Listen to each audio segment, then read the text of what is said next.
चलिए हम लोगों को भाग 5 को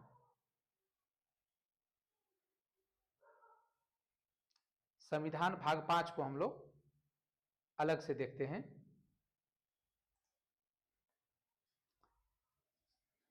भाग 5 संघ अनुच्छेद, ये इसके अनुच्छेद 52 से 51 तक आता है। इसके अंतर्गत पहले है, अब कार्यपालिका को हम लोग देखते हैं। कार्यपालिका के अंतर्गत राष्ट्रपति, उपराष्ट्रपति और मंत्रिमंडल वगैरह सब शामिल हैं। इसकी चर्चा मैंने पिछले क्लासेस में जब मैं अनुसूची भाग पढ़ा रहा था उसमें मैंने आप लोगों को बताया था। तो हम लोग इसको देखते चलते हैं। इसके कार्यपालिका के पहले हम लोग शुरुआत में देखते हैं राष्ट्रपति उपराष्ट्रपति के संदर्भ में। सबसे पहले आता है, अगर हम लोग 52 अनुच्छेद 52 संघ की बात करते हैं और उसमें जब 52 की बात करें तो इसमें भारत के राष्ट्रपति की बात कही है कि भारत का राष्ट्रपति क्या होगा, इसके बारे में चर्चा की गई है, उस पदनाम के बारे में।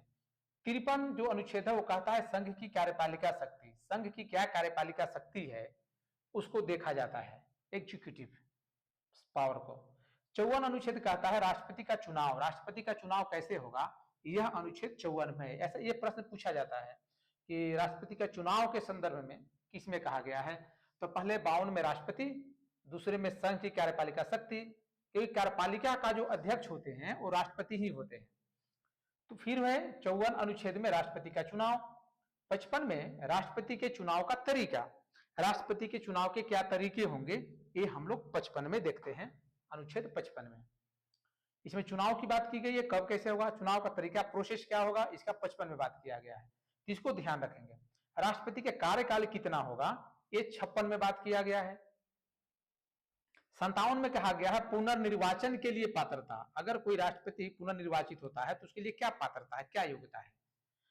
58 अनुच्छेद कहता है राष्ट्रपति के रूप में निर्वाचित होने की योग्यताएं, अगर कोई राष्ट्रपति के लिए निर्वाचित हो रहा है या होना चाहता है, नॉमिनेशन फाइल कर रहा है, तो उसके लिए क्या योग्यताएं हैं जो वो राष्ट्रपति बन सकता है।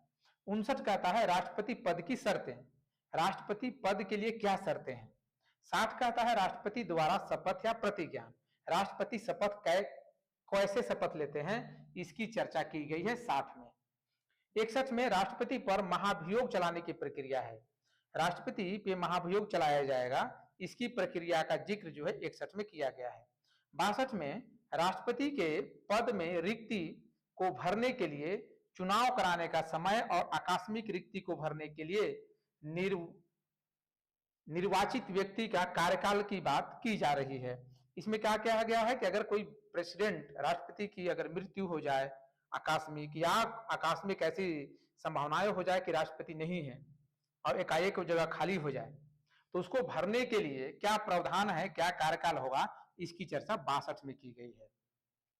इसको फिर से देख लें, राष्ट्रपति और उपराष्ट्रपति के संदर्भ, पहले राष्ट्रपति को देखते हैं। 52 में राष्ट्रपति को डिफाइन किया गया कि राष्ट्रपति का मतलब क्या है। 53 अनुच्छेद कहता है कि इसकी कार्यपालिका की शक्ति क्या है राष्ट्रपति के, क्योंकि वो अध्यक्ष है कार्यपालिका का। 54 कहता है राष्ट्रपति का चुनाव के संदर्भ में बात कही गई है, और चुनाव 54 में और 55 में कहता है राष्ट्रपति के चुनाव का तरीका, ये बातें यहाँ पे रखी गई हैं। फिर 56 में कहता है कि राष्ट्रपति का कार्यकाल, 57 में पुनर्निर्वाचन की पात्रता, 58 में राष्ट्रपति के रूप में निर्वाचित होने की योग्यताएं क्या हैं, तब उनके पास 59 में शर्तें की बात की गई है, और 60 में उनके शपथ ग्रहण की बात की गई है। 61 में महाभियोग लगाने की बात की गई, यानी कि राष्ट्रपति को अगर हटाना है समय से पहले तो क्या प्रावधान है, कैसे राष्ट्रपति को हटाया जाएगा, महाभियोग लगा करके। इसके बाद आकस्मिक रिक्ति होने पर 62 में इसकी चर्चा की गई है। चलिए आगे बढ़ते हैं। भाग 5 में हम लोग संघ देख रहे हैं, अनुच्छेद 52 से 151 है, जिसमें हम लोग 62 तक राष्ट्रपति के संदर्भ में हम लोगों ने देखा। अब हम लोग देखते हैं उपराष्ट्रपति के संदर्भ में। 63 में उपराष्ट्रपति के पद की चर्चा की गई है, इसको डिफाइन किया गया है, इसको परिभाषित किया गया है।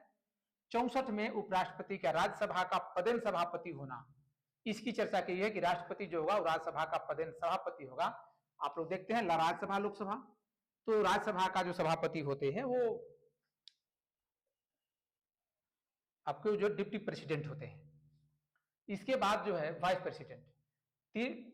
65 में अनुच्छेद कहता है कि उपराष्ट्रपति का राष्ट्रपति के रूप में कार्य करना या कार्यकाल में आकस्मिक रिक्तियों के दौरान या राष्ट्रपति की अनुपस्थिति के दौरान अपने कार्यों का निर्वहन करना। आप जानते हैं कि राष्ट्रपति जब कहीं विदेश दौरे पे चले जाएं कहीं काम के लिए चले जाएं, तो उसके प्रभार में वो अपना प्रभार वो उपराष्ट्रपति को दे करके जाते हैं। या राष्ट्रपति का निधन हो गया या राष्ट्रपति बीमार हो गए, इस कारण से अगर रिक्ति हो रही है तो इस संदर्भ में एकाएक होने पे उपराष्ट्रपति राष्ट्रपति के पद कार्य को कैसे संभालेंगे, कैसे करेंगे, इसकी चर्चा 65 में 65 में अनुच्छेद में की गई है। 66 अनुच्छेद क्या कहता है? उपराष्ट्रपति का चुनाव, उपराष्ट्रपति का चुनाव कैसे होगा? 66 कहता है। 67 कहता है उपराष्ट्रपति का कार्यकाल कितना होगा, इसकी बात की गई है। 68 कहता है उपराष्ट्रपति के पद की रिक्ति को भरने के लिए चुनाव कराने का समय या आकस्मिक रिक्ति को भरने के लिए निर्वाचित व्यक्ति की पदावधि, इसकी चर्चा 68 में की गई है उपराष्ट्रपति के संदर्भ में। 69 में उपराष्ट्रपति द्वारा शपथ या प्रतिज्ञान कि उपराष्ट्रपति शपथ कैसे लेंगे, इसकी चर्चा 69 में की गई है।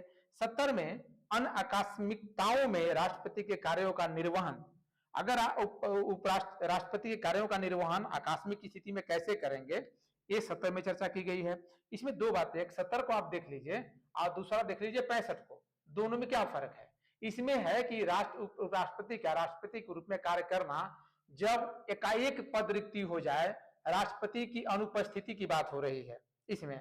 और 70 में हो रही है कि केवल आकस्मिकताओं के कारण राष्ट्रपति का निर्वहन करना। अगर एकाएक राष्ट्रपति का निधन हो गया, इस संदर्भ में 70 में चर्चा की गई है। और 65 में वो किसी भी कारण से अगर पद खाली हो रहा है, अगर या उस पद पे नहीं है या वो छुट्टी में है या कहीं गए हैं, तो उस संदर्भ में राष्ट्रपति कैसे काम करेगा, उपराष्ट्रपति राष्ट्रपति का काम कैसे करेगा, तो ये जो है 65 में है। और आकस्मिक एकाएक पद खाली हो जाए अन्य मामलों में, तो ये 70 में है। तो जब प्रश्न आता है तो अन्य लिख करके देता है, याद रखेंगे, और ये आएगा तो पूरा लिख करके मिलेगा। 71 में राष्ट्रपति या उपराष्ट्रपति के चुनाव से संबंधित या उससे संसक्त मामले, अगर राष्ट्रपति या उस उपराष्ट्रपति का चुनाव हो रहा है तो इससे संबंधित जो मामले की बात की गई है वो 71 में की गई है। 72 में क्षमादान आदि देने की तथा कुछ मामलों में दंडादेश को निलंबित, माफ या छोटा करने की राष्ट्रपति की शक्ति के बारे में। आप जानते हैं कि अगर सुप्रीम कोर्ट भी अगर किसी मामले में कोई भी सजा सुना दे और वो मृत्युदंड हो या सजा लंबी हो, उसमें उस मामले में, विशेष मामले में, कुछ मामलों में अगर राष्ट्रपति को इतना अधिकार है, कोई क्षमादान दे सकता है, दंड को निलंबित कर सकता है, माफ भी कर सकता है, छोटा भी कर सकता है, कम कर सकता है उसके, तो राष्ट्रपति को इतना अधिकार है। लेकिन कुछ मामलों में 73 अनुच्छेद संघ की कार्यकारी शक्ति की सीमा। अब संघ की जो कार्यकारी शक्ति है इसकी सीमा की चर्चा अनुच्छेद 73 में की गई है।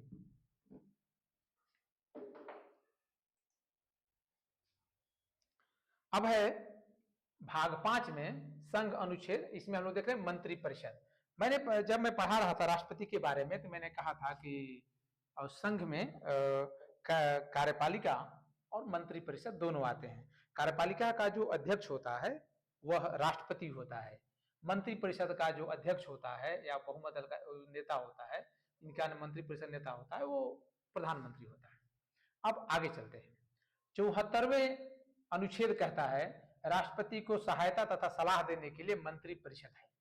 अभी जैसे मान लीजिए जब सदन चुनाव के बाद, रिजल्ट आने के बाद सदन जब बैठता है तो उसमें जब अभिभाषण होता है राष्ट्रपति का, जब भी अभिभाषण होता है तो मंत्री परिषद जो लिख करके देते हैं वही राष्ट्रपति को प्रस्तुत करना होता है, क्योंकि वो कार्यपालिका का अध्यक्ष है और कार्यपालिका के अंतर्गत मंत्री परिषद आता है।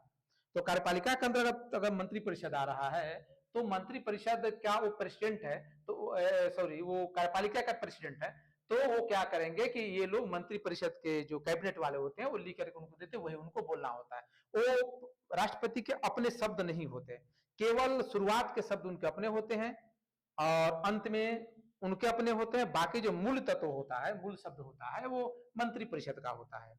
या यहाँ जब विधानसभा, राज्यसभा, विधानसभा की बात आती है, यहाँ पे जब वो राज्यपाल भी जब बात को रखते हैं, जब सरकार का प्रतिनिधित्व कर रहे हैं, लिख दे रहे हैं उसके बारे में, तो उसमें सरकार मंत्री परिषद, राज्य सरकार के मंत्री परिषद के बातों को रखते हैं। 75 में मंत्रियों के संबंध में अन्य उपबंध। अब मंत्री के संबंध में जो अन्य उपबंध दिए गए हैं वो 75 में दिए गए हैं। तो ये भी थोड़ा लंबा है, जब आप संविधान पढ़ेंगे तो थोड़ा लंबा मिलेगा आपको। भारत के महान्यायवादी, भारत के जो महान्यायवादी हैं उनके संदर्भ में 76 में दिया गया है, 76 में दिया गया है भारत के महान्यायवादी के संदर्भ में। इसके बाद सरकारी कार्य का संचालन, तो इसमें आता है भारत सरकार के कार्य का संचालन। भारत सरकार के कार्य का संचालन किस में आता है? अनुच्छेद 77 में आता है। अनुच्छेद 78 में राष्ट्रपति को सूचना देने आदि के संबंध में प्रधानमंत्री के कर्तव्य की चर्चा की गई है कि राष्ट्रपति को सूचना कैसे देना है और इसके संबंध में प्रधानमंत्री के क्या कर्तव्य हैं, इस बात की चर्चा आर्टिकल 78 यानी कि अनुच्छेद 78 में किया गया है। ये एक इसी के तहत तो प्रोटोकॉल आता है, जिसको प्रोटोकॉल हम लोग बोलते हैं। भाग 5 में संघ के संदर्भ में हम लोग देख रहे हैं और इसमें हम लोग अध्याय 2 देख रहे हैं। अध्याय 2 में आता है संसद। संसद में आपको मिलेगा एक सामान्य ऐसे ही परिभाषित किया गया, वो तो रहेगा ही, लेकिन आर्टिकल यहां से शुरू होता है 79 से। संसद का गठन, संसद का गठन कैसे होगा, इस बात की चर्चा, इस बात को अनुच्छेद 79 में दर्ज है। अनुच्छेद 80 राज्य परिषद की संरचना की बात कहता है कि राज्य परिषद की संरचना क्या होगी। फिर है 81 में लोकसभा की संरचना, लोकसभा की क्या संरचना होगी, इसकी चर्चा 81 में अनुच्छेद में की गई है। अनुच्छेद 82 में प्रत्येक जनगणना के बाद पुनः समायोजन की बात की गई। जब जनगणना होगी तो उसका पुनः समायोजन होगा, इस बात की चर्चा अनुच्छेद 82 में की गई है। अनुच्छेद 83 के अंतर्गत संसद के सदनों की अवधि की बात की गई है कि संसद में कितने सदन होंगे। संसद में कितने सदन है? 2 सदन है, लोकसभा और राज्यसभा। राज्यसभा को अस्थायी सदन बोला जाता है। इसके सदस्यों की कार्यावधि 6 वर्ष की होती है, इनके सदस्यों की कार्यावधि 5 वर्ष की होती है। राज्यसभा इसलिए अस्थायी सदन कहा जाता है क्योंकि उसे कभी भी भंग नहीं किया जा सकता, वो भंग नहीं होता, मेंबर आते जाते रहते हैं। लोकसभा कभी भी भंग किया जा सकता है।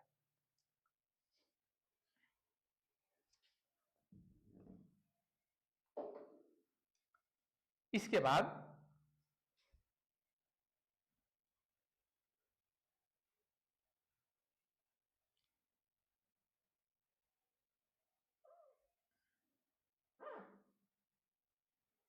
हाँ, सदनों की अवधि की बात कही है। इसके बाद है संसद की सदस्यता के लिए योग्यता। अब कोई संसद बन रहा है तो उसकी क्या योग्यता होगी, कैसे वो सदस्य बनेगा, इसकी चर्चा जो है 84 में की गई है।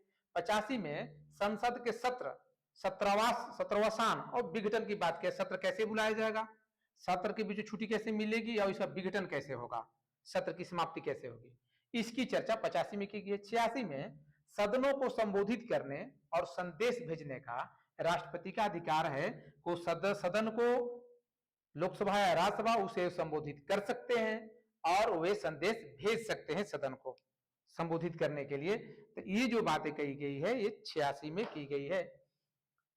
87 अनुच्छेद में राष्ट्रपति द्वारा विशेष संबोधन की बात की गई है।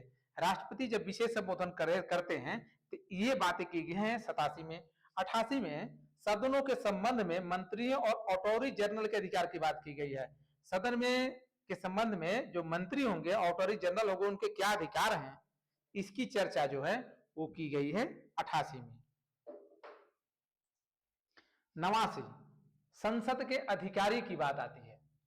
89 में राज्य परिषद के सभापति और उपसभापति, जो राज्य परिषद है उसके सभापति और उपसभापति की बात कही गई है 89 में, अनुच्छेद 89 में। अनुच्छेद 90 में उपसभापति के पद का रिक्त होना, त्याग पत्र देना और उसे हटाया जाना। उपसभापति जो होते हैं उसके पद का रिक्त होना, त्याग पत्र देना, संसद के में उपसभापति होते हैं, सभापति उपसभापति, तो उपसभापति जो होंगे उनके पद को कैसे रिक्त होगा या वो कैसे त्याग पत्र देंगे या उससे उनको कैसे हटाया जा सकता है, इस बात की चर्चा 90 में की गई है, अनुच्छेद 90 में। अनुच्छेद 91 उपसभापति या अन्य व्यक्ति की अध्यक्षता के पद के कर्तव्यों का पालन करने या अध्यक्ष के रूप में कार्य करने की शक्ति है। अब जैसे लोकसभा या राज्यसभा है, उसमें सभापति उपसभापति होते हैं, तो जो राज्यसभा होता है उसका सभापति जो होते हैं वो उपराष्ट्रपति होते हैं, और जो लोकसभा होता है वो सदन से बहुमत से किसी एक व्यक्ति को जो चुन लिया जाता है आधा से अधिक वोटों की संख्या से सांसदों द्वारा, लोकसभा के सदस्यों द्वारा, तो उसे हम लोग लोकसभा अध्यक्ष बोलते हैं। तो और उनके अलावा लोक सदन से ही उपाध्यक्ष का भी चयन होता है, उपसभापति का भी चयन होता है। तो इस संदर्भ में जो अध्यक्ष के पद के जो कर्तव्य हैं उसका पालन करना है, तो अध्यक्ष के रूप में कार्य उपसभापति कैसे करेंगे अध्यक्ष पद का कार्य, जैसे अध्यक्ष जो है आज नहीं है किसी कारण से, तो सभा तो निरस्त नहीं होगा, तो उसमें क्या होगा कि उपसभापति जो होंगे वो अध्यक्ष का कार्य करेंगे उनके अनुपस्थिति में। 92, जब तक उनके पद से हटाने का प्रस्ताव विचाराधीन है तब तक अध्यक्ष या उपसभापति का अध्यक्षता न करना। अगर जैसे मान लीजिए अविश्वास प्रस्ताव लाया गया उनको हटाने के लिए, अब ये प्रस्ताव जो है पद से हटाए जाने का विचाराधीन है, तब तक अध्यक्ष या उपसभापति का अध्यक्षता नहीं करना, इस बात का जिक्र है 92 में। 93 में लोकसभा के अध्यक्ष और उपाध्यक्ष की बात की गई है। 95 में उपाध्यक्ष या अन्य व्यक्ति की अध्यक्ष के पद के कर्तव्यों का पालन करने या अध्यक्ष के रूप में कार्य करने की शक्ति की बात की गई है लोकसभा के संदर्भ में। 96, अध्यक्ष या उपाध्यक्ष का तब तक अध्यक्षता न करना जब तक उनको पद से हटाने का प्रस्ताव विचाराधीन है। ये 96 में किया गया है, ये कहा गया है लोकसभा के संदर्भ में। 97, सभापति और उपाध्यक्ष तथा अध्यक्ष और उपाध्यक्ष के वेतन और भत्ते की बात, जैसे लोकसभा में अध्यक्ष उपाध्यक्ष होते हैं, राज्यसभा में सभापति उपसभापति या उपाध्यक्ष होते हैं, तो उनके वेतन भत्ते की बात जो कही गई है वो 97 में कही गई है। 98 में संसद का सचिवालय का क्या काम होगा, कैसे होगा, उसकी बात कही गई है 98 में। कामकाज का संचालन 99 में अनुच्छेद में संसदों द्वारा शपथ या प्रतिज्ञान, इसी को प्रतिज्ञान बोलते हैं, शपथ को ही, ओथ को, तो सदस्य जो है जब चुन करके जाते हैं लोकसभा में या राज्यसभा में, तो वहां जाकर के कामकाज करने संचालन से के संदर्भ में वो जो शपथ लेते हैं उसका चर्चा 99 में किया गया है, अनुच्छेद 99 में। अनुच्छेद 100, सदस्यों में मतदान, रिक्तियों और कोरम के बावजूद सदनों की कार्य करने की शक्ति के बारे में चर्चा किया गया है। सदस्यों की अयोग्यता, सदस्य अयोग्य कैसे होगा, इसके बारे में हम लोग आगे देखते हैं। 101 में सीटों का रिक्त होना, सीट खाली हुए उसकी चर्चा की गई है, कैसे सीट रिक्त को भरा जाएगा। 102 में सदस्यता के लिए अयोग्यता, सदस्य अयोग्य कैसे है इसकी चर्चा 102 में की गई है। 103 में सदस्यों की अयोग्यता के बारे में प्रश्नों पर निर्णय, कैसे प्रश्न, अगर सदस्यों कोई सदस्य अयोग्य है इसकी बात अगर कही जा रही है अगर लोकसभा में या राज्यसभा में, तो इसके लिए जो प्रश्न होंगे उस पर निर्णय लेने के लिए जो दिए गए हैं नियमावली जो है वो 103 है। 104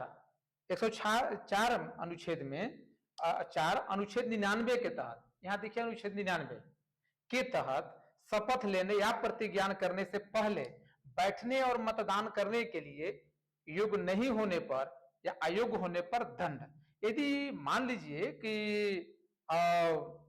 आपको शपथ लेना है संसद के रूप में और आप उसके लिए योग्य नहीं हैं या अयोग्य हैं, तो इस पे अगर आप किसी ने छुपाया है कुछ क्या, तो उसके लिए क्या दंड होंगे, इसकी चर्चा अनुच्छेद 104 में की गई है।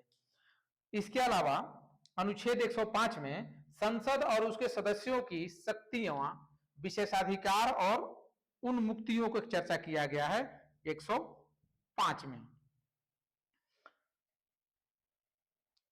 तो संसद और उसके जो सदस्य हैं उसकी क्या शक्तियां हैं, क्या विशेषाधिकार हैं, और उससे उनको कैसे शक्तियों से मुक्त भी किया जा सकता है, कैसे शक्तियों को छीन लिया जा सकता है, इसकी चर्चा 105 में। 106 में अनुच्छेद में सदस्यों के वेतन और भत्ते की बात की गई है कि जो सांसद है उसके जो वेतन भत्ते क्या होंगे, इसकी चर्चा की गई है। तो जब इनके वेतन भत्ते बढ़ते हैं तो इसी के तहत अनुच्छेद 106 के तहत बढ़ते हैं। भाग 5 में हम लोग देख रहे हैं विधायी प्रक्रिया। तो इसमें क्या है कि 107 विधेयकों के पुनर्स्थापना और पारित करने के संदर्भ में प्रावधान है कि अगर कोई विधायी प्रक्रिया है, कोई विधेयक है, तो उसको कैसे पुनः स्थापित किया जाएगा या उसे कैसे पारित किया जाएगा।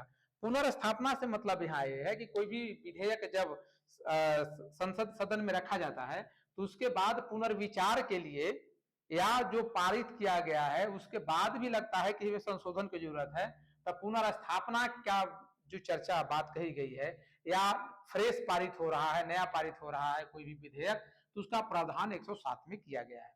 108 में कुछ मामलों में दोनों सदनों की संयुक्त बैठक, जो 108 है ना, उसमें कुछ मामलों में दोनों सदनों की संयुक्त बैठक कैसे बुलाई जाएगी, लोकसभा और राज्यसभा की एक साथ बैठ के बुलाई जाएगी, इसकी चर्चा 108 में की गई है। 109 धन विधेयकों के संबंध में विशेष प्रक्रिया। धन विधेयक जब आता है उसकी जो विशेष प्रक्रिया है उसे जो है 109 में रखा गया है। 110 में धन विधेयक को परिभाषित किया है कि धन विधेयक आखिर में है क्या।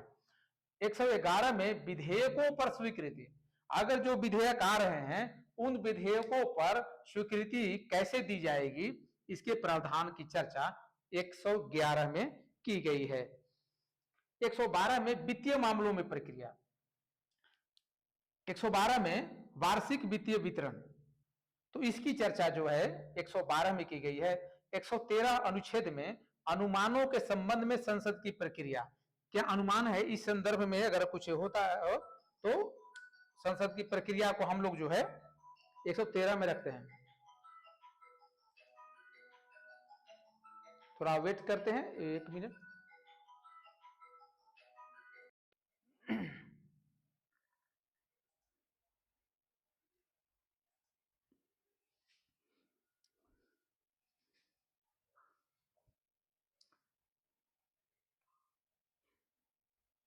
इसमें 114 जो अनुच्छेद है इसमें विनियोग विधेयक से संबंधित चर्चा की गई है।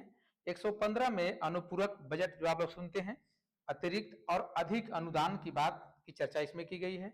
116 में लेखानुदान, प्रत्यानुदान और अपवाद स्वरूप अनुदान जो विशिष्ट परिस्थिति में दिए जाते हैं उसकी चर्चा की गई है। वित्तीय विधेयकों के संबंध में विशेष उपबंध की चर्चा की गई है, यह वित्तीय मामले के संदर्भ में है।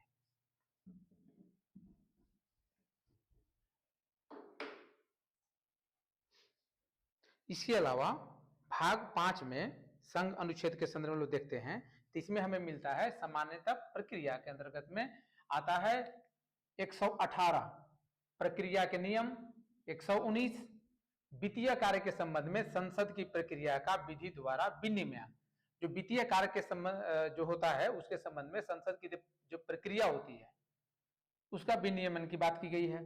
120 में अनुच्छेद में 120 अनुच्छेद में संसद में प्रयोग की जाने वाली भाषा का चर्चा किया है कि संसद में किन भाषाओं का प्रयोग किया जाएगा। 121 में संसद में चर्चा पर प्रतिबंध, किन परिस्थितियों में संसद में चर्चा पर प्रतिबंध लगाया जा सकता है। 122 में न्यायालयों द्वारा संसद की कार्यवाही की जांच न करना, जो न्यायालय है उसके द्वारा संसद की कार्यवाही की जांच नहीं करना, किस संदर्भ में इसमें चर्चा की गई है 122 अनुच्छेद में। भाग 5 के हम लोग आगे देखते हैं अध्याय 3 में राष्ट्रपति की विधायी शक्तियां, जो विधायी शक्तियां राष्ट्रपति के पास है उसकी चर्चा कर रहे हैं। 123 में आर्टिकल 123 अनुच्छेद 123 संसद के अवकाश के दौरान अध्यादेश प्रख्यापित करने की राष्ट्रपति की शक्ति के बारे में चर्चा की गई है कि अगर संसद में अवकाश चल रहा है तो इसके संदर्भ में भी अध्यादेश जारी कर सकती है राष्ट्रपति, इसकी चर्चा कर सकते हैं राष्ट्रपति, 123 में किया गया है। अध्याय 4 अध्याय 3 अध्याय 4 अध्याय 4 में संघीय न्यायपालिका की बात की गई है। 124 में कहा गया है अनुच्छेद में कि सर्वोच्च न्यायालय की स्थापना और गठन, सर्वोच्च न्यायालय होगा उसकी स्थापना कैसे होगा, उसका गठन कैसे होगा, इस पे चर्चा की गई है। 124 ए में इस बात को रखा गया है कि राष्ट्रीय न्यायिक नियुक्ति आयोग सर्वोच्च न्यायालय द्वारा असंवैधानिक घोषित, हालांकि संसद द्वारा निरस्त नहीं किया गया, तो ये है, ये जो है वो संसद द्वारा इसको निरस्त नहीं किया गया है, लेकिन इसे असंवैधानिक सर्वोच्च न्यायालय द्वारा घोषित किया गया है कि राष्ट्रीय न्यायिक नियुक्ति आयोग के बारे में इसमें कहा गया है कि ऐसा नहीं होना चाहिए, ऐसा सर्वोच्च न्यायालय ने कहा है। 124 में बी में आयोग के कार्य, आयोग के क्या कार्य हैं, इस बात की चर्चा 124 बी में किया गया है। 124 सी में कानून बनाने की संसद की शक्ति, कानून बनाने की संसद की शक्ति क्या है, कैसे कानून बनेगा, कैसे पास होगा, इसकी चर्चा 124 में की गई है। 125 में अनुच्छेद 125 में न्यायाधीशों के वेतन आदि की बात की गई है कि न्यायाधीश के वेतन वगैरह पर चर्चा किया गया है। 126 में कार्यवाहक मुख्य न्यायाधीश की नियुक्ति, जो कार्यवाहक मुख्य न्यायाधीश होंगे, जब मुख्य न्यायाधीश नहीं होंगे उनकी अनुपस्थिति में या आकस्मिक कार्यवाहक मुख्य न्यायाधीश की नियुक्ति की जाती है, इसकी चर्चा की गई है। 127 में तदर्थ न्यायाधीशों की नियुक्ति, टेम्पोररी या अस्थायी, इसको बोलेंगे अस्थायी, तत्कालीन एक न्यायाधीश की अगर जरूरत पड़ रही है, इसकी नियुक्ति करनी है तो क्या प्रावधान है, इसकी चर्चा की गई है 127 में। 128 अनुच्छेद कहता है सर्वोच्च न्यायालय की बैठकों में सेवानिवृत्ति न्यायाधीशों की उपस्थिति। अगर सर्वोच्च न्यायालय की जो बैठक है उसमें सेवानिवृत्ति न्यायाधीशों की जो उपस्थिति है, जो सेवानिवृत्त जो न्यायाधीश हैं वो सर्वोच्च न्यायालय की बैठकों में कैसे शामिल हो सकते हैं, इसकी चर्चा 128 में की गई है अनुच्छेद में। 129 अनुच्छेद कहता है सर्वोच्च न्यायालय का अभिलेख न्यायालय होना, सर्वोच्च न्यायालय का जो अभिलेख होगा, रिकॉर्ड्स होगा, वो न्यायालय में होगा। 130 कहता है सर्वोच्च न्यायालय की सीट, इस पर चर्चा की गई है, जो बेंचेज जिसको बोलते हैं, कितने बेंच होंगे, कहते हैं ना कि 4 बेंच, 9 बेंच, 11 बेंच का चर्चा किया गया है, इसी को हम इसमें सीट बोला गया है। अनुच्छेद 131 सर्वोच्च न्यायालय का मूल अधिकार क्षेत्र की बात करता है, 131 को निरस्त कर दिया गया है। 132 कुछ मामलों में उच्च न्यायालयों से अपील में सर्वोच्च न्यायालय का अपीलीय अधिकार क्षेत्र की बात की गई है कि कुछ मामलों में उच्च न्यायालयों से अपील में सर्वोच्च न्यायालय के अपीलीय अधिकार क्षेत्र होगा, तो इसमें क्या होगा कि आप अपील कर सकते हैं।